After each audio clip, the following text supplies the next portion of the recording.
24/5/2025 रोज Anand जिल्लाना police अधीक्षक श्री जीजी जसाणी साहेब तथा डीवायएसपी जे.एन. पंचाल साहेब ने आवेदन पत्र आपवामां आव्युं हतुं।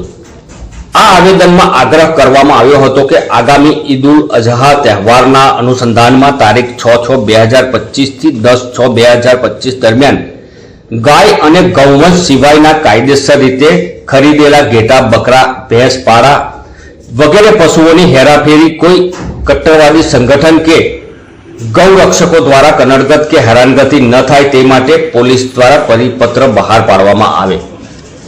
आ माटे स्थानिक मुस्लिम आगेवानो अने समाजना प्रतिनिधिओ हाजर रही अधिकारीओने आवेदन आप्युं अने मांग करी छे के पशु परिवहन दरमियान नियमित परमिट, रसीद अने घास पाणीनी व्यवस्था होवी जोईए तथा कायदेसर परिवहन करनारने सुरक्षा आपवामां आवे। आ अवसरे ग्लोबल इमाम काउंसिलना अध्यक्ष मौलाना लुकमान तारापुरी सहित अनेक आगेवानो उपस्थित रह्या हता।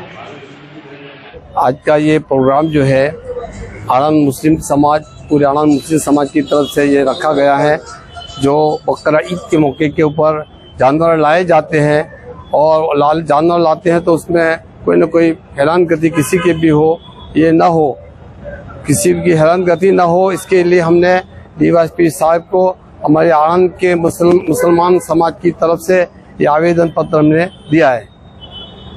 और बकरा ईद का ये दिन, मुकद्दस दिन, सभी मुसलमानों से भी गुजारिश है कि इस्लाम पवित्र पाक दिन हैगा और उसमें पवित्रता पाकी सब एहतियात करें। बकरा ईद के मौके पर रास्ते के ऊपर कोई भी ऐसी गंदी चीज़ न डाले जिससे आवाम को तकलीफ हो, और इस तरीके से हमें सफाई रखना खास जरूरी बनता है। बस दिवसों में बकरा ईदनो तहेवार आवतो होवाथी आज हमें डीवाईएसपी पंचाल साहेब ने मळ्या अने अमे सहकारनी खातरी आपी, कारण के आवनार दिवसों में बकरा जे के जानवर लईने आवता छतां कोई रोके नहीं, खोटी हैरानगति न थाय एना माटे खातरी एमणे आपी। अने अमारी खातरी आपता पहेला एमणे अगाऊ सूचना तमाम पोलीसोने आपी दीधेली छे। એટલે ખરેખર ખૂબ બહુ સરસ વાર્તા છે અને આપણે મુસ્લિમ સમાજને પણ ખરેખર જોવાનું કે દરેક સમાજ સાથે લઈને ચાલીએ તે જાહેર રસ્તા પર કોઈ પણ જાતની ગંદકી ન થાય અને કોઈના દિલમાં કશું અવિશ્વાસ કે કોઈ જાતનો કશું પેદા ના થાય, એવી રીતે સરસ તહેવાર ઉજવાય એવી ભાવના સાથે આપણે બકરીનો તહેવાર ઉજવવાનો છે અને સહકાર પોલીસ ખાતા તરફથી પૂરેપૂરો સહકાર છે અને આપણે પણ એવો સહકાર આપીએ જેથી આપણા વિસ્તારનું નામ રોશન થાય અને આણંદ શહેરમાં લોકો સુખ શાંતિ સરસ રહે એવી અભ્યર્થના વિનંતી. જય હિન્દ.